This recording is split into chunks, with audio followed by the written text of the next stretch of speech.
Hello, guys. Thank you for joining us today. As promised, I have our new trailer. Take a look.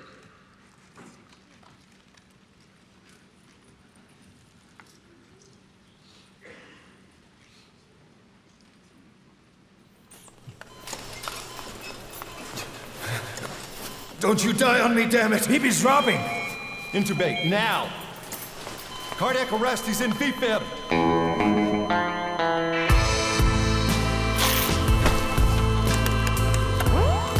Clear!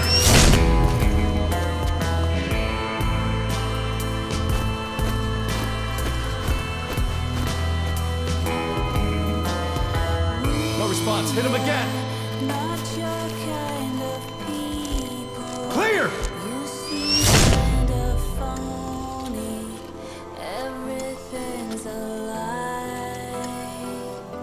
How's he doing? Well, he's stabilized, but it took too long. He's in a coma. What about him?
coma for quite some time. Yes, yes, I know. You would like to know how long. I'm afraid it's been 9 years.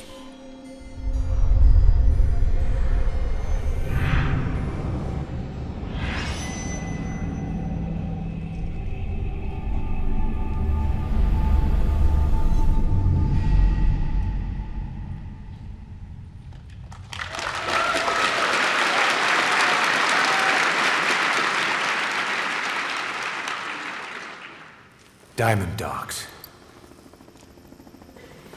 Our new home.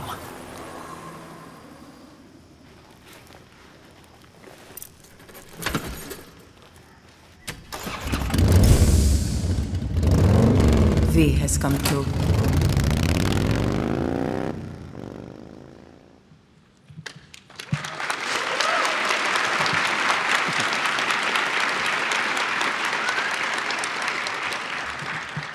Did you like it? Oh.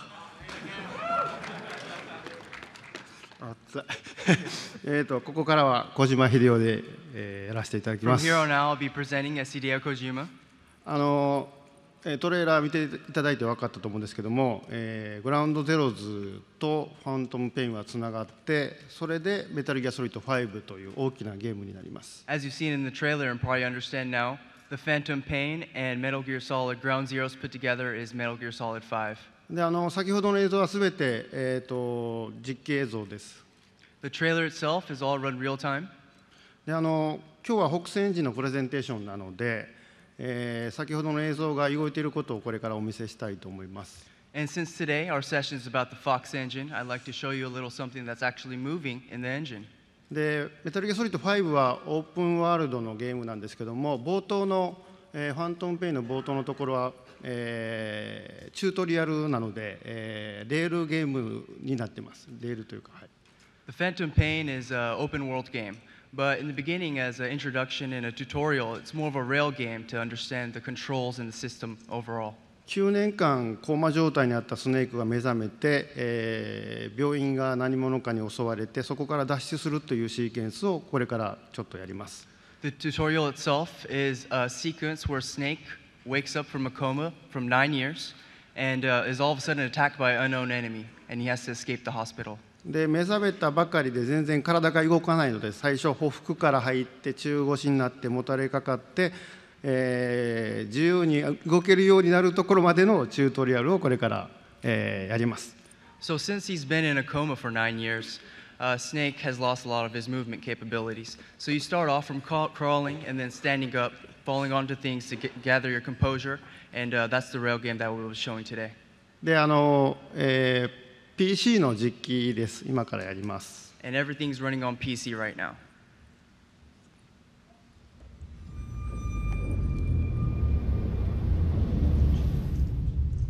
Okay, have time to go.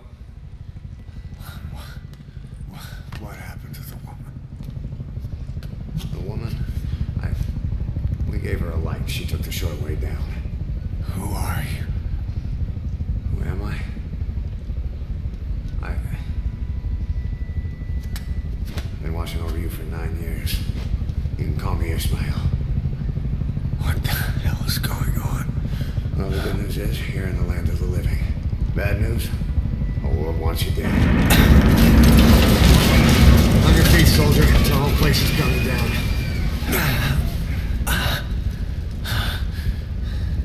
Need a little pick-me-up? Okay. Here. Nothing like a little digoxin to get you back in the game.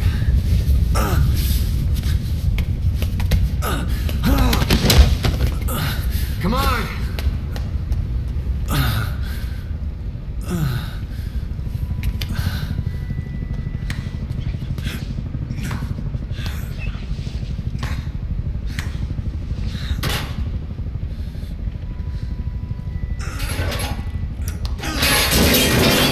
Drug's not working.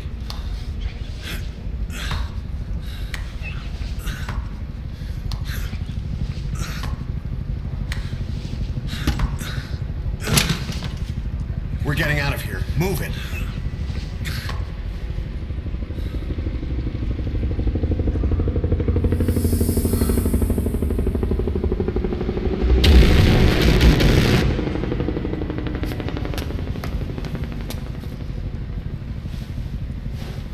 Let's take the stairs.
We better take the elevator.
The emergency stairs, come on.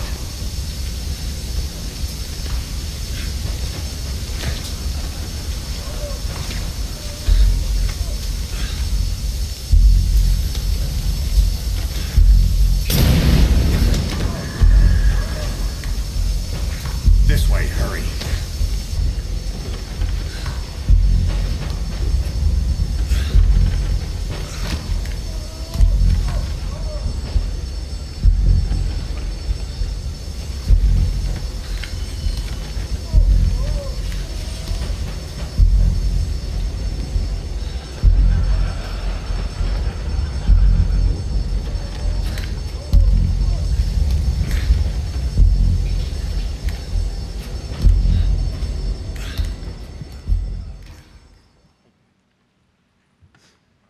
はい、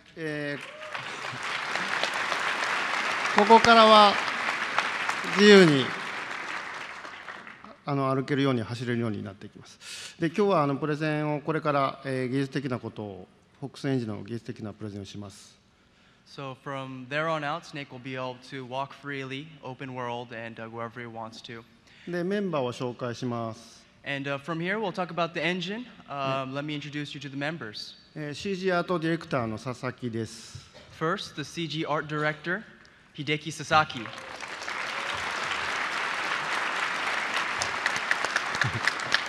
はい、ライティングアーティストの鈴木です。And our lighting artist, Masayuki Suzuki.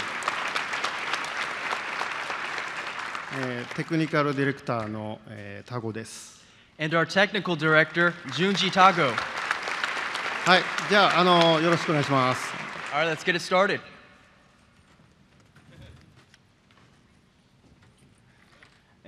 それでは始めたいと思います。セッションタイトルでは Welcome to the session, Photorealism Through the Eyes of a Fox, the core of Metal Gear Solid Ground Zeroes. Now that Metal Gear Solid 5 has officially been announced, our presentation title will be reflected to show that. The fox in the title refers to our development environment. Let me give a brief overview of what the Fox engine is. The Fox engine is the engine created in-house here at Kojima Productions. It contains the level editor, cutscene editor, effects, UI, sound, motion, and others. This is what we use to create our game. Because the Fox engine covers such a wide range, I unfortunately do not have time to touch on each aspect. I would like, however, to focus on the visuals. I will show you an overview of how we go about creating MGS5 using the Fox engine rather than each individual detail.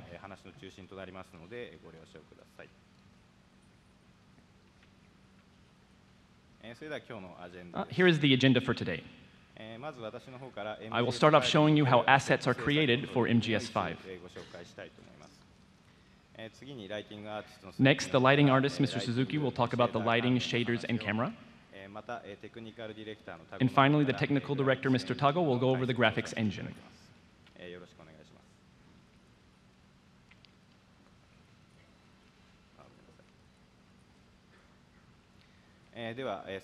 Well, let's jump right in. I will be covering how we go about creating assets.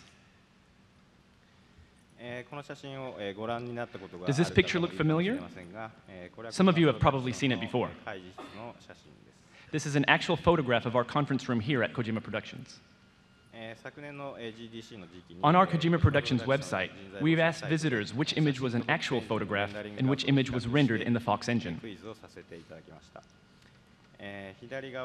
Here, the image on the left is the photograph, the one on the right is rendered in Fox.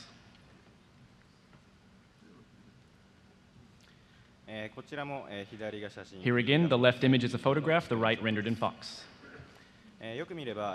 You can tell which is which quite easily by looking at the differences in the assets. But if you focus on the lighting, they become very hard to distinguish.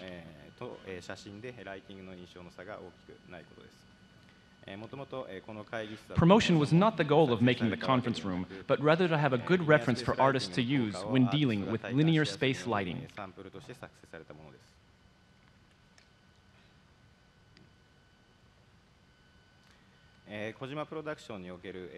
Linear workflow will be talked about more in the next talk by Mr. Suzuki, but it basically means rendering, taking into account your monitor's gamma. It is the foundation of physically based rendering. When working in linear space, the most important and difficult problem we faced was the way to create diffuse maps.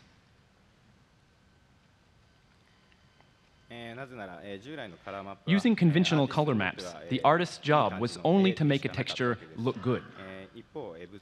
In physically based rendering, on the other hand, the artist has to be aware of diffuse reflection.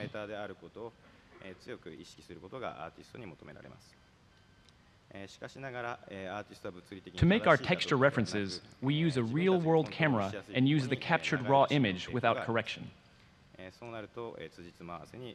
Artists are used to creating assets that look good without worrying about detailed parameters, but this would create problems in linear space.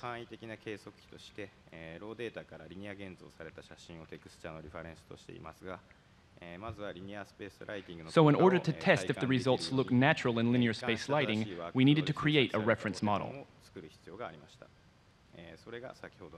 This model is the conference room. Now I would like to show you the actual Fox engine in action.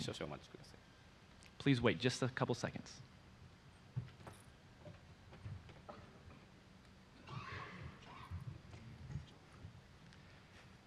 Got to get these computers running.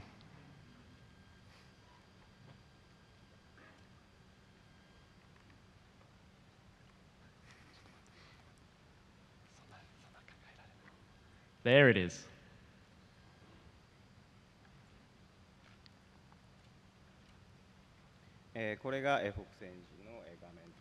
So this is the actual Fox engine running in real time.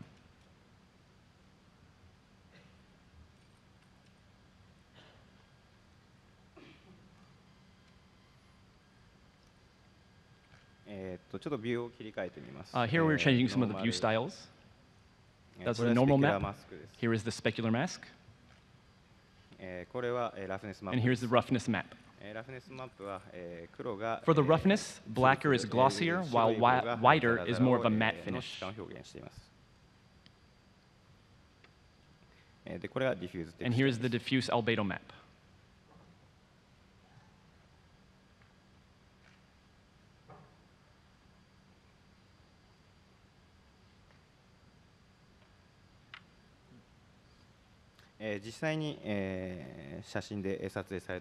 This image is being created from values taken from a real photograph. Unlike conventional workflows, textures do not have as much shading or detail applied to them. This image is not something that an artist has created, but simulated based on the reflection values of each surface.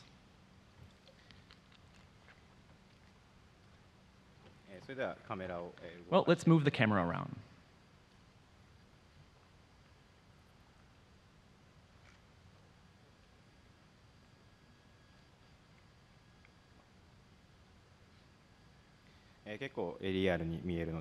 It sure does look real.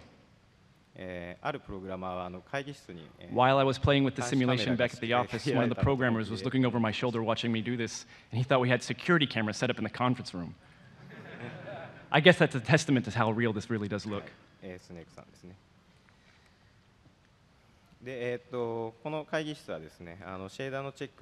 We frequently use this conference room to check shaders, assets, and the like.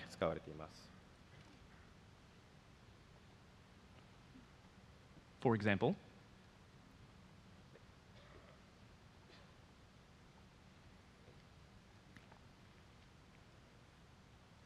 this is a soldier that has appeared in the Phantom Pain trailer.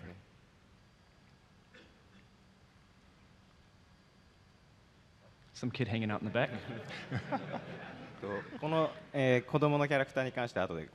I'll explain about the kid in just a little bit.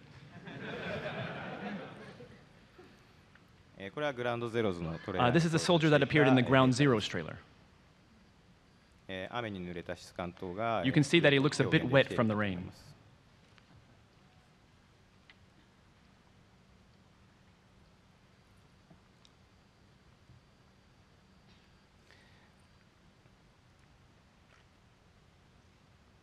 In order to check for the weapons, the artists have created a gun rack here, and here's what it looks like.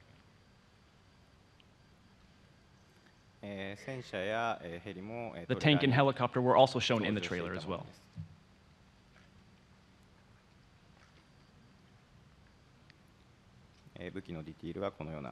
Here are the details of what the weapons do look like. We think it looks pretty real.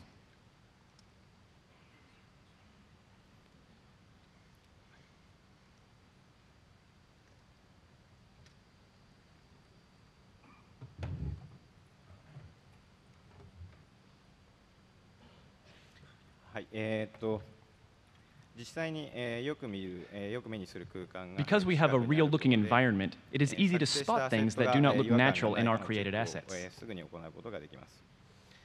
If we need to test what something looks like, we just take pictures of it and can quickly and easily contrast what that thing looks like in real life and what it looks like rendered in Fox. These images of cloth and leaves are from Look Development. The left image is rendered in Fox, the right is a real photograph. We sure do think it looks quite similar. The rendered image looks quite similar to the photograph. And the asset creators can check very easily for any inconsistencies when creating their assets. We are able to keep our textures looking like real life, even when using linear space lighting. Texture creation will be touched on by Mr. Suzuki in the next talk. Well, here's the kid I'll touch on. I have talked about how we go about making our textures look real life, but what about our models? I now want to talk a bit about photorealistic modeling. The reference room you have seen rendered in Fox was created using photographs. This 3D scanning is not a new technology by any means, but it is the first time the Metal Gear Solid series has used it. The model shown on the previous slide was created from refining a laser scan, but we are also using a different approach, that of photo-based scanning. To generate a model from a photograph, we used PhotoScan by Agisoft. PhotoScan automatically generates a 3D model using multiple photographs as a reference point. But PhotoScan is not just limited to models. It can also generate textures and camera data as well. There have been tools used in the past to generate a model from a photograph, but the quality and accuracy with which this is accomplished has increased dramatically in recent times. In order to make one important character for the game, we made a photoreal sculpture and scanned it.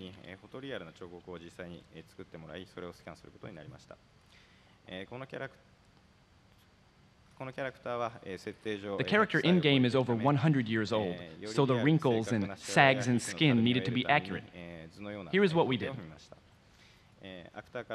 We constructed a clay mold from the actor, and then added special effects makeup to the mold to create the final character. Finally, we scanned in the finished mold and stuck the character back into the game. Here is this process in action. Here is the life cast of the model. The model on the right is the original life cast, and the one on the left is the clay press-out. As I said previously, we added special effects makeup to the character and scanned it in, but we also did a scan before adding the makeup as well. The person we requested to do the sculpting was Mr. Kazuhiro Tsuji. He is famous in the field of photoreal sculpting and has worked on many projects, including The Curious Case of Benjamin Button and Looper. Unfortunately, we are unable to show you what the finished character does look like. We can, however, show you the scan of the clay model before the addition of the special effects makeup.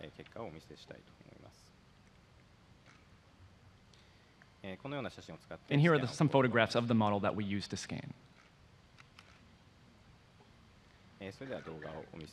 I want to show you a short clip of this as well.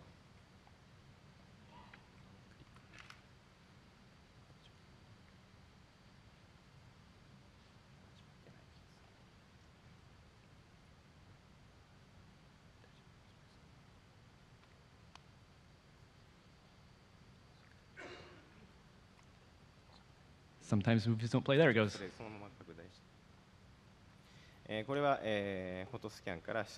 We use PhotoScan to create the 3D model and camera data, and then use Soft Image to display it. The blue objects shown around the model are the cameras. The cameras took pictures of the model at these coordinates. The 3D model and textures are then generated from these photographs. Many cameras were used in this example, but it is completely possible to scan with less. Here is what the model looks like with textures. Since these textures were generated from the photographs taken, they match the model perfectly.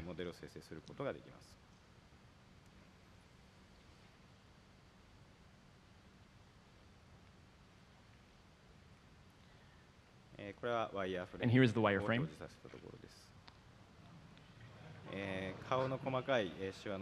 You can even see that detailed features like wrinkles in the face are kept faithful to the original model.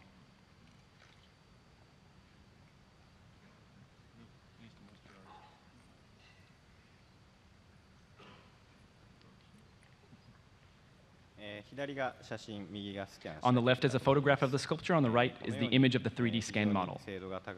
You can see how accurate the scan model is. There is virtually no difference when compared to the photograph.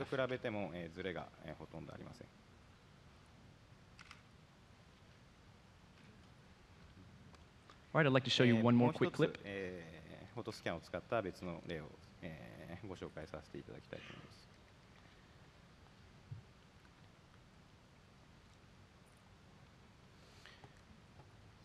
これは背景のアセットにも This is an example of how an environmental asset is scanned in PhotoScan. このデータは石をターンテーブルに乗せて For this specific asset, we placed the rock on the turntable, rotated it, and photographed it.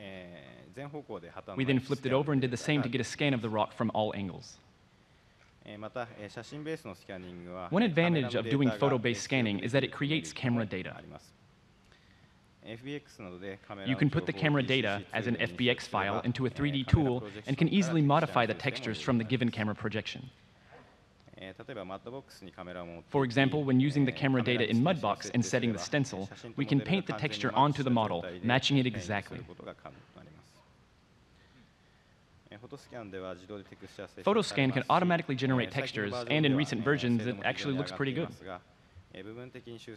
So if you want to modify a small part of a certain texture, it is possible and quite easy to do.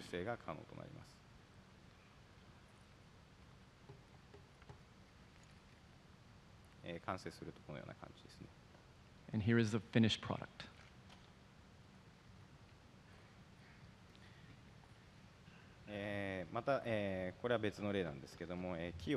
For another example, here is a scan of a tree trunk. Of course, we can use the scan as is, but we can also extract the height map and use it as a brush in ZBrush or Mudbox.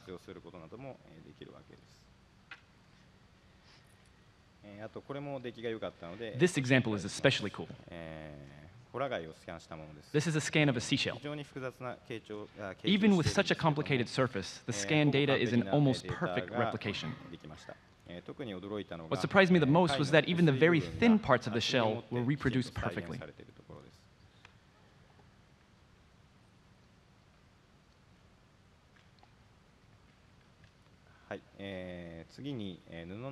Next, cloth modeling. For character clothing and environmental cloth assets, we used Marvelous Designer. Constructing real-looking wrinkles in cloth is very difficult, and when doing it by hand can have a fabricated look. During Metal Gear Solid 4, we tested some simulation-based modeling tools, but it was difficult to use these tools for any high-res models that required baking normal maps. However, when using Marvelous Designer on this project, it was very quick and easy to get high-quality cloth models.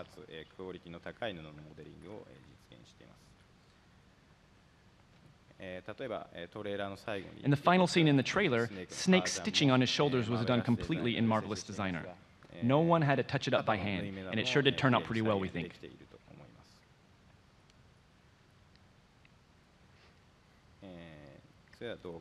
And here's another demonstration of Marvelous Designer. It is incredibly simple in Marvelous Designer to set up a specific pattern to get a high-quality result. Just by setting a pattern and generating the model, the time saved for a modeler is enormous.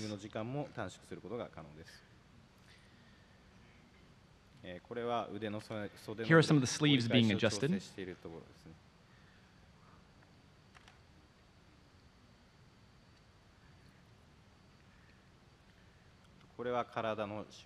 And here are some wrinkles on his jacket being adjusted. One big advantage is being able to adjust by hand the simulated result.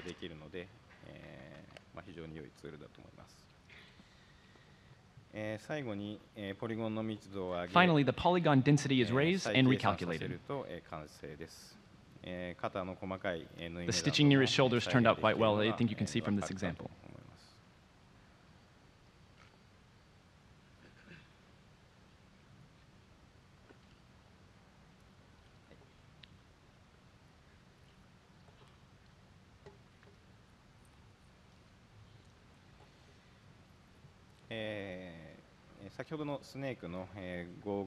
Snake's goggles and gloves were both generated in the same way.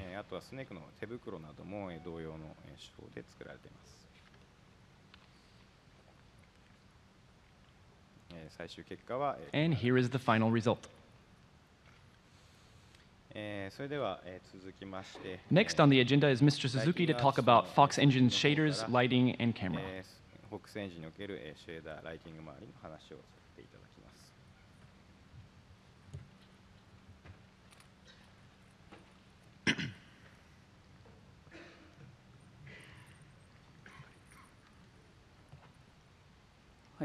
All right, thank you. I would now like to talk about linear workflow, shaders, lighting, and the camera. Metal Gear Solid 5 uses a linear workflow. Without a linear workflow, physically based rendering would simply not be possible. Many of you may already know about linear workflow, but I'll give a brief summary here. And what we see here is the basic outline of how linear workflow works. In conventional nonlinear workflows, values are rendered as is and then output to the monitor as is. In a linear workflow, however, all values are rendered in linear space. This is called gamma decoding or d-gamma. After the values are rendered, they are then changed back into monitor space, and this is called gamma correction. And this is the basic tenet of linear workflow. この一連の流れがリニアワークフローです。左側はリニアワークフローを行っている。And the image on the left here was created in nonlinear workflow, while the right was done in linear workflow. You can see the light in the right image is brighter when compared to the left image. In reality, the far back wall would be receiving more light, as seen in the right-hand image. In real life, the inverse square law determines the attenuation. By not using linear workflow, you get a darker image when compared to real life.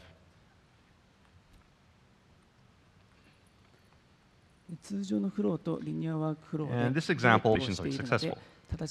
However, if you ever had a problem where adding multiple effects would wash things out or would make things too white, I think many of us have had this problem. Or maybe by making the light a little bit stronger, everything suddenly gets really bright. The reason why this happens is because your monitor is not showing the correct value. As seen here, TV monitors tend to exaggerate darkness. For example, using the gamma value of 2.2, all values will be raised to the power of 2.2 and shown this way on the monitor. In Windows, the sRGB rule is not exactly gamma 2.2, but it is very close. For example, on a monitor using a gamma of 2.2, the value 0.1 will become a brightness of 0.006 when displayed. So in order to get a brightness value of 0.1 on the monitor, you actually need to input a value of about 0.35. Using linear workflow allows rendering using the correct values, and this is necessary for creating lights and textures using physically based values. Okay then, next I'd like to give a simple introduction to the way diffuse albedo textures are created at Kojima Productions. We use a photography room, as pictured here, in order to photograph our textures. Modern cameras have image sensors that can capture images linearly. And in addition, we use a camera that supports raw image format and use care to preserve linearity when developing the image by eliminating any unnecessary tone curves. That way we can preserve linearity upon developing the image. So first we photograph a gray card that has a reflectance of 18% using a proper exposure. Next, in the same environment, with the same camera settings, we photograph our desired texture. We then develop it using the same linear processing settings as the gray card.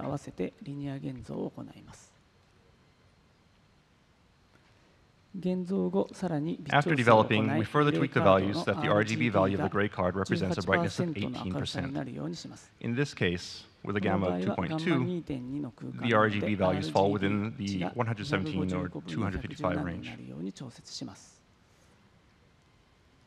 The same adjustments are applied to the desired texture. Using this technique, you're able to get a photograph with the correct tone values.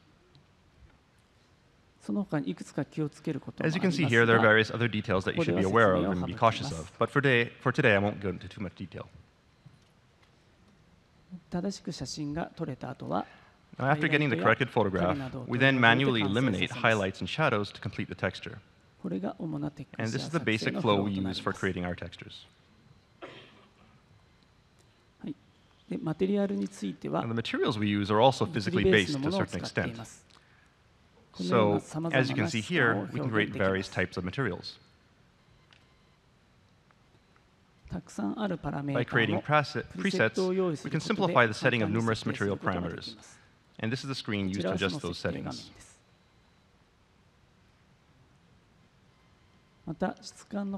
We observe the texture of various surfaces to evaluate our shaders and determine what parameters to use.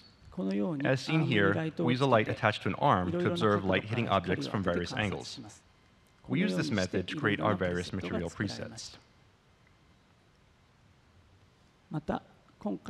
Now, a new feature we've added is view-dependent roughness, which smooths out subtle roughness when looking at surfaces from the side. This illusion occurs on certain rough, flat surfaces at particular angles. As you can see in this photograph, the smaller the angle you view the surface from, the smoother the surface looks.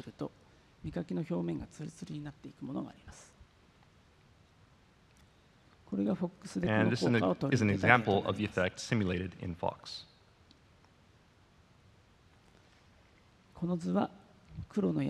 In this image, the black arrows indicate the viewing angle. The white arrows indicate the direction of the visible reflected light. If you view a surface head-on as seen in the top image, the reflected light becomes disrupted. However, as the viewing angle and the direction of reflected light align, the occluded vectors are not seen by the viewer. Therefore, as the viewing angle becomes closer to horizontal, disruptions in the reflected light become less apparent. Also, due to the Fresnel effect, horizontal reflections are emphasized, enhancing the smoothing effect.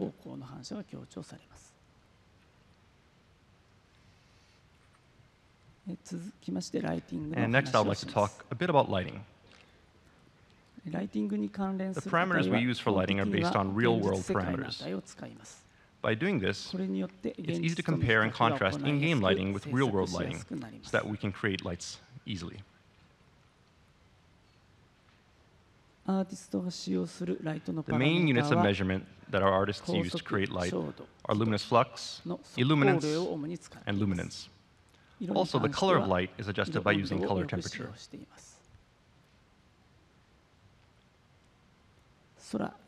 Illuminance is used for the sky and sun. Luminous flux is used for artificial lights and flame. And luminance is used for monitors and other self-emitting models. Light attenuation is simulated by using physically based techniques.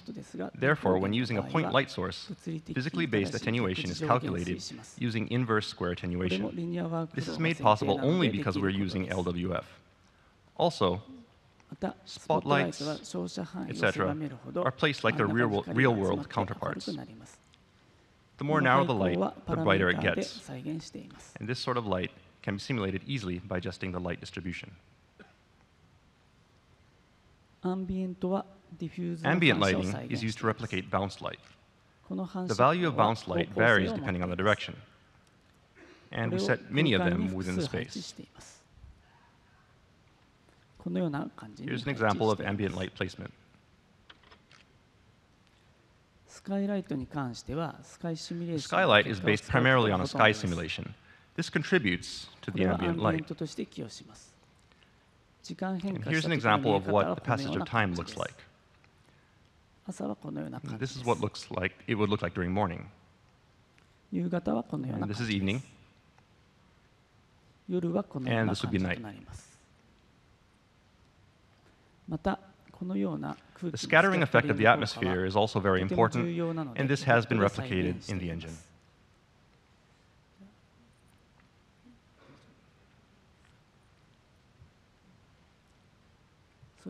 And now we'd like to give a brief demonstration of a 24-hour day-night cycle.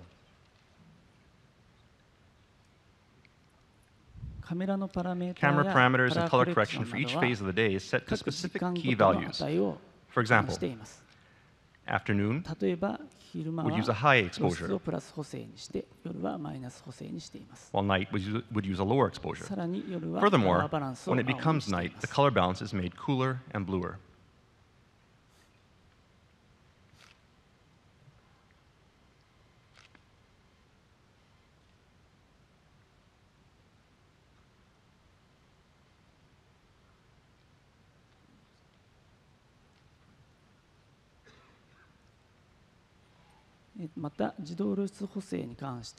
And the auto exposure used in Fox has been adjusted to only focus on lighting.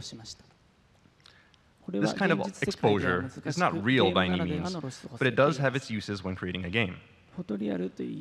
Normally, whatever image is seen by the camera determines the exposure. However, this exposure is influenced too much by the material's brightness, and the resulting image looks like an amateur photograph. So let's take a look at a real-life demonstration. This movie was taken by a camera with auto exposure. When zoomed in close, the black material and the white material both come out looking gray. Humans are able to distinguish between very black and very white things, but a camera cannot. A camera is not able to distinguish whether an object is bright because it's white or just because it's being lit up. Objects that are very black are also the same. By having the exposure focus only on the lighting element, hardly any influence comes from the material's color, and the result is a correct exposure. By doing this, we're able to create a stable exposure.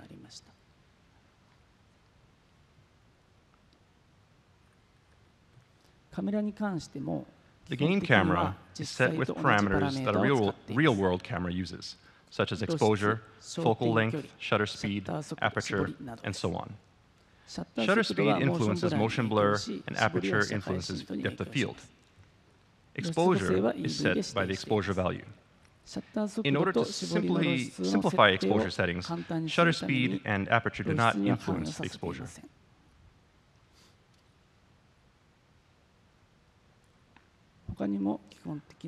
Other basic features exist as well. For example, motion blur, bloom, depth of field, effective focal length, and others. We started using effective focal length for the first time on this project. These images show, from the top left, depth of field, motion blur, flare, and color correction. When using color correction, we use a 3D lookup table. And now, as you can see here, depending on the where the camera's focus is, the focal length changes. So you can see it changing focus here. In other words, the field of view changes.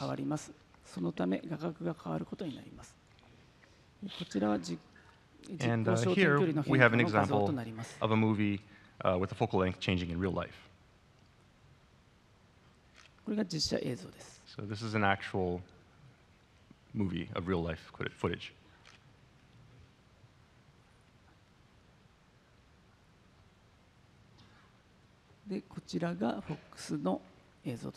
And here's the same example replicated in the Fox engine.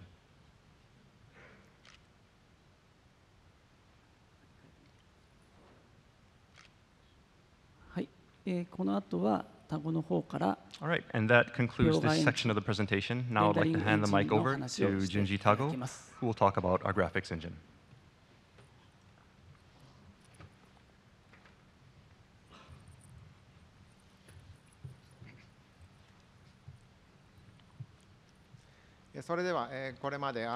The artists have talked about lighting, shaders, asset creation, and the like. How exactly does the Fox engine actually do all these things? The rendering method Fox uses is deferred rendering. One reason for using deferred rendering is that we wanted to be able to support a large number of lights. Another is to keep a consistent look for both the characters and the environment, making the characters seem immersed in the environment.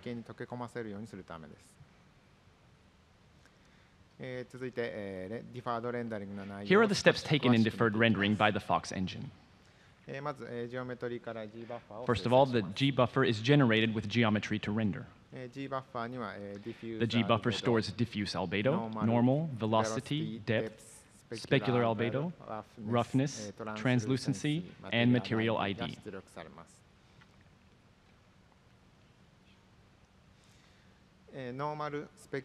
The lighting is based on the normal, specular albedo, roughness, translucency, and material ID. The kinds of lights that are supported in Fox are sunlight, ambient lights, point lights, and spotlights. The ambient light is used as light and stored to the light accumulation buffer. Diffuse and specular are stored separately in the light accumulation buffer.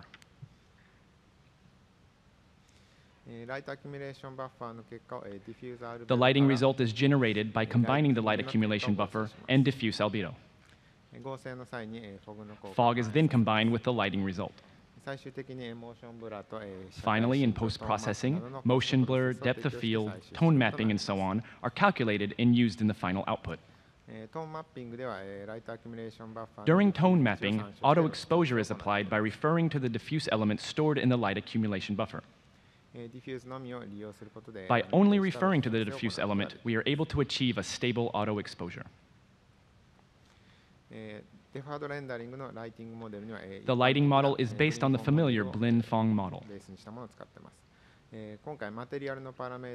The material parameters are determined from references such as photographs. The parameters that are able to be extracted from references are the parameters we chose. Therefore, we use a model that has diffuse and specular separated. For diffuse, we use diffuse albedo, and for specular, we use specular albedo and roughness as material parameters. Diffuse albedo is created from photographs captured in linear space. Specular is created from the refraction index of materials or from photographs captured from various light angles, like the picture on the right. Specular is generated from the roughness and then normalized. This keeps the highlights looking natural. We also support translucent material in the deferred rendering model.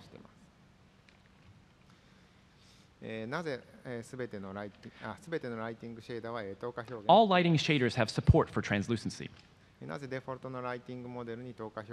The reason why we support translucency in our lighting model is because characters play an important role in our games. Also, subsurface scattering is aggressively approximated, evading a potential bottleneck. This approximation is inspired by half-Lambert shading. Some examples that translucency is used for are skin, hair, cloth, and vegetation. And here is an example of skin using translucency. This is with translucency off and with it on. You can see the softness of the shadows near his nose.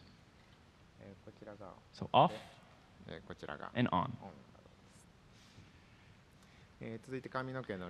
Here's an example using hair. This image is with translucency off and with it on. You can see how the light is shown through the hair. So off and on. In deferred rendering, the number of material parameters stored in the G buffer is limited. In order to overcome this limitation, we write the material ID to the G buffer, and during lighting, the parameter texture is then referenced from the material ID. For each unique material, the parameters hold different values. The stored parameters are ones related to Fresnel and translucency and specular color. In the figure shown, all models are the same, but each has a different material ID. Only by changing the material ID, we are able to change the type of metal the object is. Since specular color is also stored to the material texture, the colored specular particular to the metal is shown.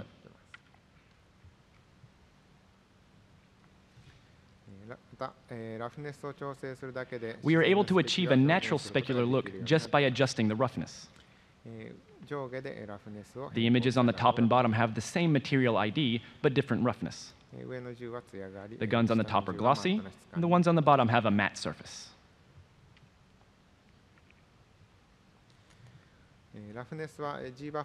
Roughness is stored to the G buffer, so by changing the roughness after the G buffer renders, it is possible and easy to produce some effects. By lowering the value of the roughness, the entire screen takes on a wet look.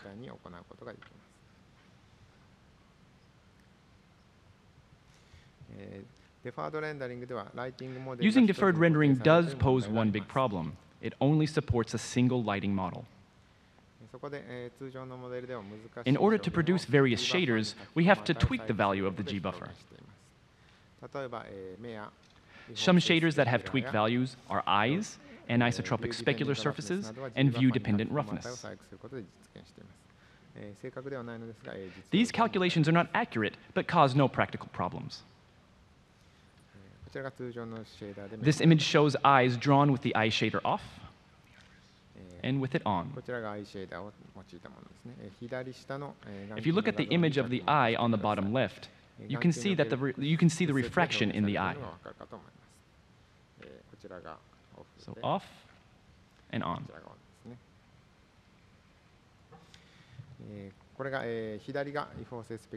The left image here has anisotropic specular disabled, while the center and right images have anisotropic specular enabled. When the G buffer is generated, specular albedo is tweaked to take the shape of anisotropic specular, causing it to look real. This method is a practical way of achieving this look.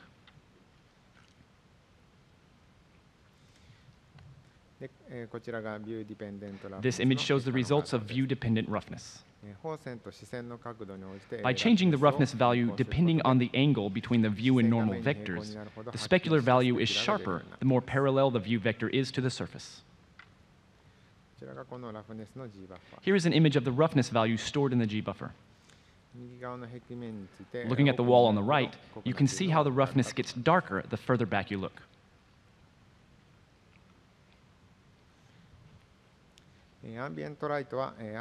We use light probes for ambient lighting, and they are placed by the artist. The effective range is set by a bounding box. Cube maps are captured in the level editor, and irradiance is generated from the cube maps. Irradiance is stored as second-order spherical harmonics. Light probes are rendered as light when the light accumulation buffer is generated.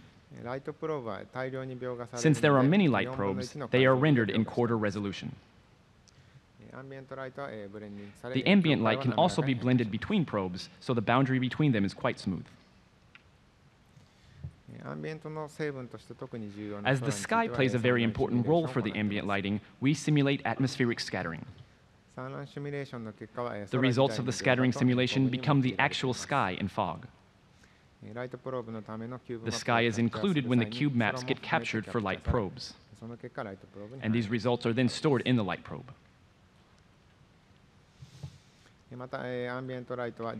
Ambient light supports the day-night cycle. Light probes exist for major transition points in a 24-hour day. The values between these points are interpolated. Ambient light also supports the weather cycle. Light probes exist for each major weather condition. The weather is represented as a one-dimensional parameter from sunny to cloudy to rainy to stormy. The values between weather conditions are also interpolated.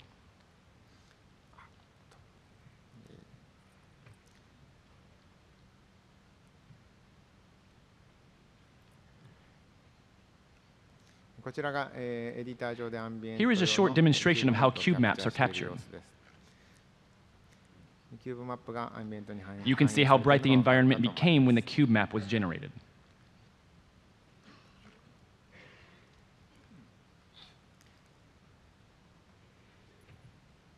The trailer we released last year of Ground Zeroes took place at night and in the rain.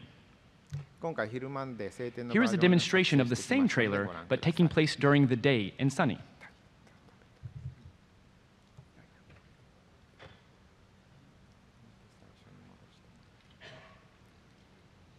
Just getting that trailer set up. There it is.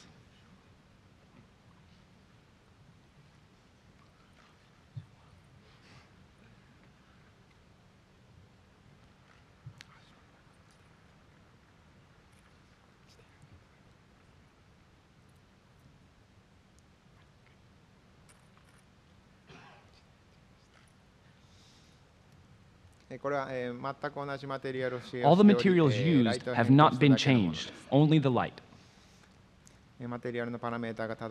Since the material parameters are correct, the visuals do not break down even when the light is changed.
Kept you waiting, huh? Sorry, my snake voice was not very good.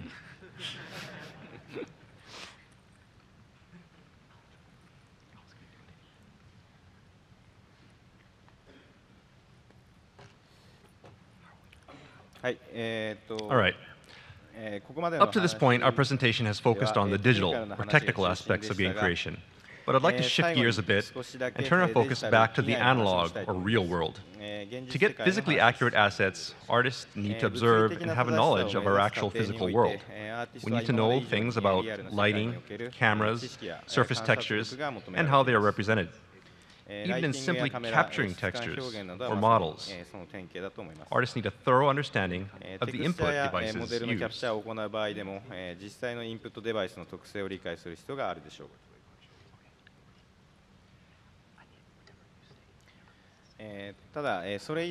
But more importantly, it is good to remember that we have many real-world examples within reach. For example, on the left is a shirt that one of our staff cut up in order to understand the construction of clothing.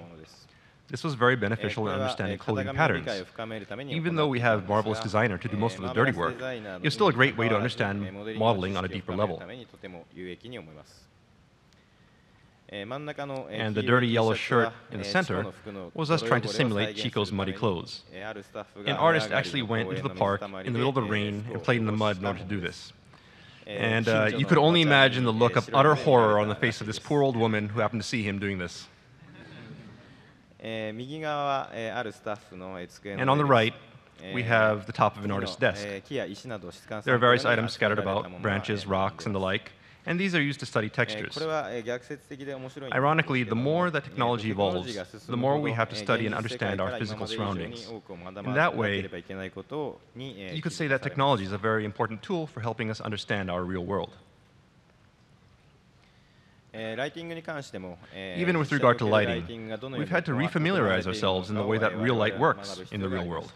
The majority of our artists have an idea of how lighting basics like key, fill, and rim lighting work in a CG environment, but not necessarily in the real world. But luckily, we had lighting director Yoshiharu Nishiyama, famous for his work on commercials and movies, who blessed us with his expertise. He demonstrated various real-world lighting techniques to our team and taught us how to use these techniques in our game. He's been to our studio to see our lighting in action within the Fox engine and has given us useful guidance. And here we see some pictures from a lighting study. And you can see that simply adjusting the light dramatically changes the mood and feel of the scene. As mentioned previously, it's interesting how advancements in game lighting have necessitated a deeper understanding of how real-life lighting, materials, and reflectance works. But it's also important to note that even though we can mimic reality, creating captivating visuals may sometimes necessitate breaking from reality in order to exaggerate certain things. Just because something is physically correct and realistic doesn't mean that it'll look good. Therefore, we shouldn't always strive for complete realism, but by using real-world simulations as a starting point, our artists can use their skills to meet their visual goals in a convincing way. So, what I'm trying to say is that in order to get realistic, physically accurate output, you need to study the real world. Observe with your eyes, capture with cameras and 3D scanners, measure the details of the world around you. To reproduce the real world, you need to study the real world. And at the same time, however, creating captivating visuals is an artist's primary job. And perfectly replicating the real world may not necessarily be what a game needs. So to make a quality product, an artist's eye is essential.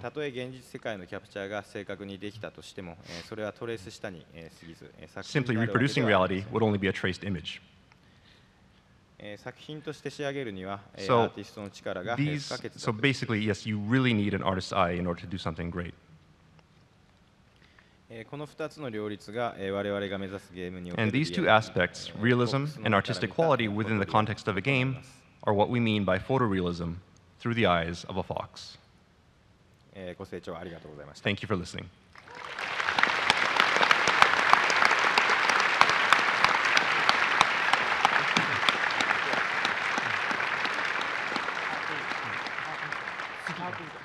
But wait, there's more.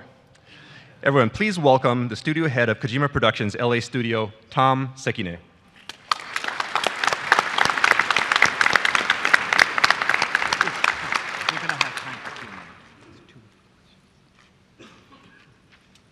Hello, everyone. This is kind of different topics.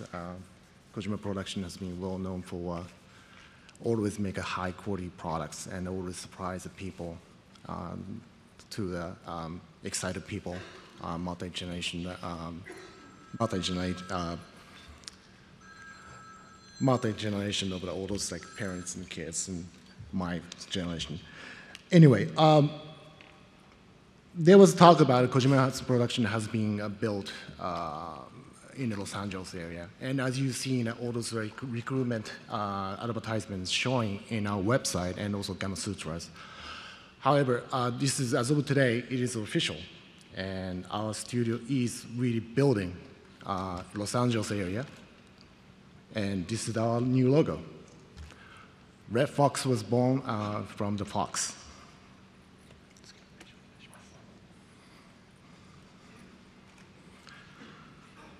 Kojima Production philosophy is surprise and also excite the people with a high-value entertainment product, surpasses the generation boundaries, and always making a really high-quality product bring to the users. And also create a product with critical acclaim and also the succeeding commercially. This is the Kojima Production philosophy. So we inherited this core philosophy and try building a unique studio and a new culture in Los Angeles. So our vision is create the highest quality interactive entertainment which bring a deep emotional feeling. This is a must.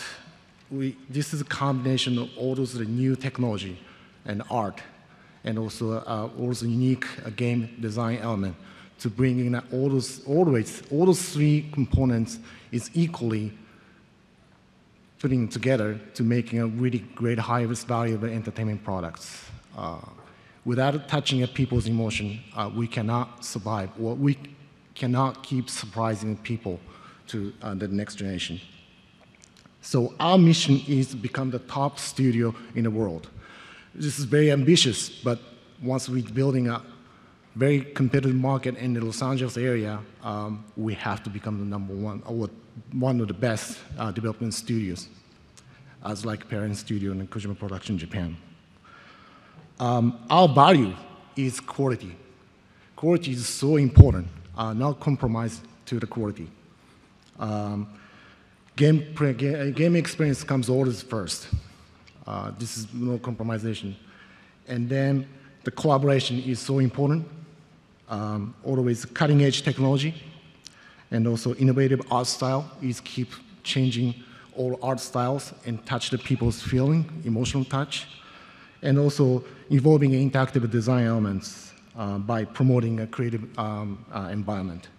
So technology, the programming, and art, and design, and the production management, those components are quite important for us, and the collaboration work is very important to us. So we are hire the best people possible and also give it the best creative environment. So we are building our Los Angeles studio in a South Hercules campus in Playa Vista, Los Angeles.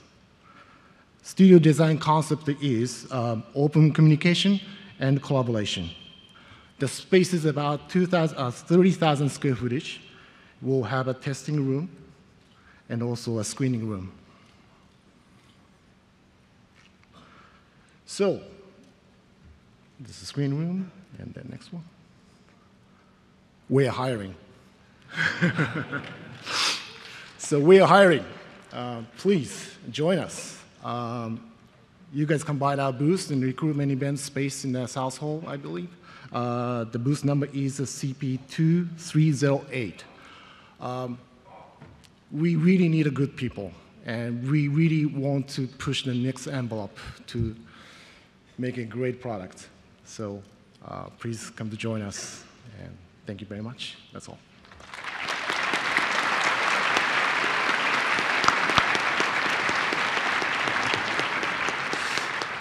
モビディックスタジオでは募集してませんので。Unfortunately, we're not recruiting at Moby Dick Studios. 以上で FOX エンジンのプレゼンテーション終わります。長い間ありがとうございました。This concludes our session for the Fox Engine. Thank you for waiting and checking out the session with us. 2009年にこの GDC で、不可能を可能にするゲームデザインということでキーノートをさせていただきました。In 2009, I gave a keynote speech titled Solid Game Design, Making the Impossible Possible. Maybe some of our guests today attended or listened to the presentation. ご覧になった方もいると思いますが、覚えていらっしゃるでしょうか。And maybe you have checked it out that time too. その時に言ったことはですね、これまでのゲームデザインというかゲーム作りはですね、不可能を可能にする不可能の壁というのをいかに超えるかというその手法を、紹介しました。And at the keynote, I presented the fact how to make sure that technology is moving forward and how to make the idea move alongside the point where the advancement of technology and hardware is used as a ladder to make the impossible possible. 不可能の壁を、プラットフォームの地面の上にアイデア、ゲームデザインというはしごを立てて、それでこれまで進化をしてきたということを、紹介しました。I stated that I used an idea on top of a platform to make sure that we rose above with a good game design and moved from there. で、当時今後はそうじゃなくて、欧米型の、技術を使ってさらに技術のはしごをかけてそのはしごの上にゲームデザインのはしごをかけることでより高度なゲームを作るという宣言をしました。And finally, I mentioned we would use the advancement in technology from the West to further elevate ourselves as well.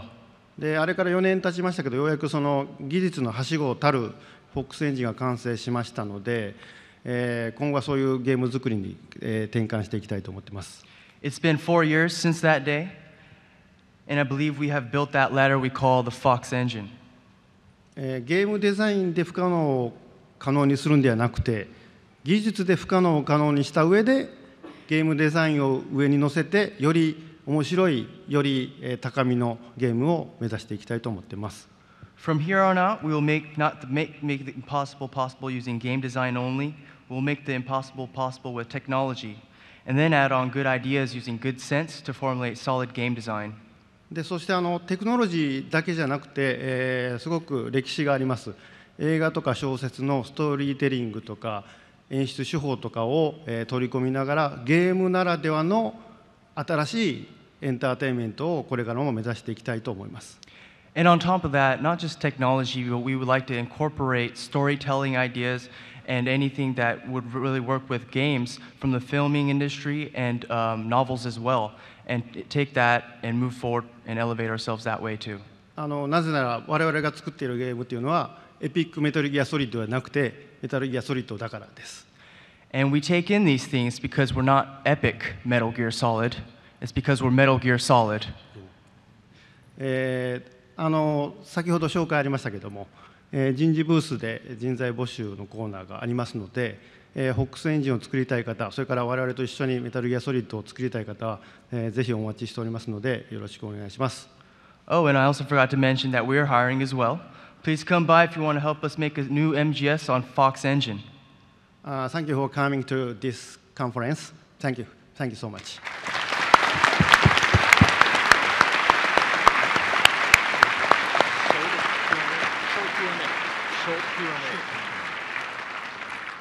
Okay, so it looks like we have a few minutes left, so we're going to have a quick Q&A. If we could strictly keep it technical, we'd love to answer your questions. So Josh, go ahead and please take over here. I think we have some microphones set up on the side over here, so if anybody wants to ask any questions about technical thing, we got somebody? Okay, go ahead. Hello. Very impressive presentation. Thank you. First question, Can you speak a little bit closer to the microphone? Okay.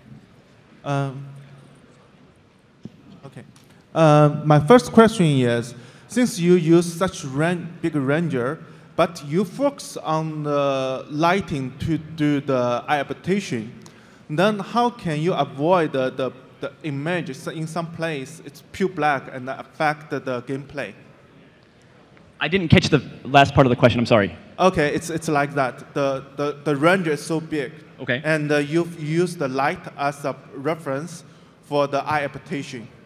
And then it may cause the problem is the image is super dark and the player cannot play it. It's the main problem when we develop the game. When the artists feel, okay, it's okay, the image looks good, but for the game player, they can't play it because in some player, for example, the NPC is too dark. Okay, let me kind of rephrase what maybe I'm thinking you're asking. If we keep light real, sometimes we might run into places that are too dark, yes. and that doesn't suit the game. And how do we go about overcoming that? Yeah. Is what you're asking? Yeah, yeah? On the technical side. Okay, let me kind of ask real quick. 多分ライトの質問なんですけど、ライトをリアリティのあるライトを配置するとゲームに合わせないとちょっと例えばリアルだけど暗すぎる部分があるからゲームプレイには全然できないからゲームにならないからどうやってその問題を解決するんでしょうか。じゃあレベル変える。レベルでそれをレベルデザイナーが合わせるという感じで。ゲームが必要ならそれの要領に合わせる。For these kinds of places where the light is too dark in some areas, we usually talk to the level designers or the game designers who are creating those levels to make the stage fit with that lighting style. And it's kind of a back and forth between the lighting designer and the level artist or the level designer to get a good level to show. Does that answer your question? Okay, I understand. Thank you. The second question is. Okay. No. Okay. Okay. I'm sorry. Sorry about that. No. Over here. Yeah. Yeah. First of all, congratulations on the Fox engine. It Thank looks you very really much. good. And the second question is, Photoscan looks really cool, but how much detail you have to sacrifice when you make that model, which is hundreds of thousands of polygons, into an actually in-game asset? Okay, I understand. Let me go ahead and repeat the question if anybody. Sure. He's asking, when generating a model in Photoscan, it comes with tons of polygons. How much detail do we have to sacrifice when actually getting it in the game? Yeah. Exactly. フォトスカンを使ってるとその先のモデルがすごいハイポリに生成されてるんだけど実際のゲームに使うとどれぐらいのディテールはもうなくなるんですよね。だからそれはその問題はどうやって解決する？それはノーマルマップとかあるいはディスプレイスメントマップを使ってる。ハイエゾのベイク用のモデルとして使う。はい、ちょっと待って。ノーマルマップとディスプレイスメントマップを使ってディスプレイス使ってないですか？ノーマルマップ。We use a normal map in order and bake the normal map in order to overcome this limitation. Okay. Yeah. All right. I was thinking more about polygon count, exactly. Oh, okay. ポリゴンカウントについてはどうやってそれの数ポリゴンの数がフォトスキャンで作られるやつ。はい。フォトスキャンで作られてるやつはすごいポリゴンがいっぱいあるけど。You mean Photoscan model or actual game model? If you guys want to, so you can ask other questions, we can talk about it later. All right, that's okay. We'll probably catch you later then. All right, cool. All right, thank you. Thank you, thank you. I think we have time for maybe one more, if that's okay. I think we got some people lined up, but go ahead. I just have a really quick question Okay, go ahead. about the actual deferred rendering. Can you speak a little bit closer into the microphone? I noticed you have a lot of different buffers for your G buffer. How are you actually packing those before you send those to the graphics card? G buffer ではいろんなレンダリングがあるんだけど、どうやってそれをパッキングしてるんですか？わかります？わかるけどなんで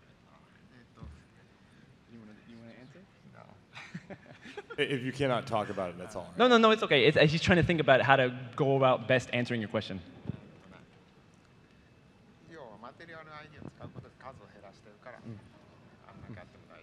Well, first of all, we have the material ID, and that we put a lot of parameters into the material ID, so that takes away a lot of those other rendering, makes the rendering pipeline a little bit simpler. Is his answer. I'm a little more thinking about as like the Crytek engine packs everything into 3 buffers. Okay. I noticed they have 6 different buffers for the Fox engine. Are you packing that into like 2 or 3 different G buffers as well? なんか複数の G バッファーを使ってるんですか？なんかクライテクは全部は4コマでだからマルチレンダーターゲット4つ使っている。We are using 4 multi-render targets, is what he's saying. That answers my question, actually. Say again? That actually perfectly answers my question. Okay, well, there we go. Awesome. How much time do we have left? We have like 5 more minutes left, but one more. Okay, we can get one more, and I think this guy's over here. You go ahead. I have a question about photo scanning too. Okay. How you get specular and roughness information to the photo scanning? The specular and what else? Roughness. Roughness? フォトスキャンを使うとスペキュラとラフネスはどうやって習得するんですか?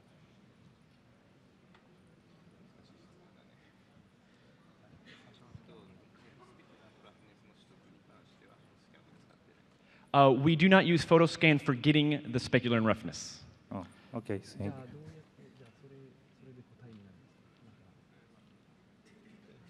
That's as much as we're going to say. So we don't. So it's difficult to get the specular and roughness from photoscan, so we don't use photoscan for that purpose. Okay. I think that's going to be it for the Q&A session. So thank you guys for coming out, and have a good rest of the day.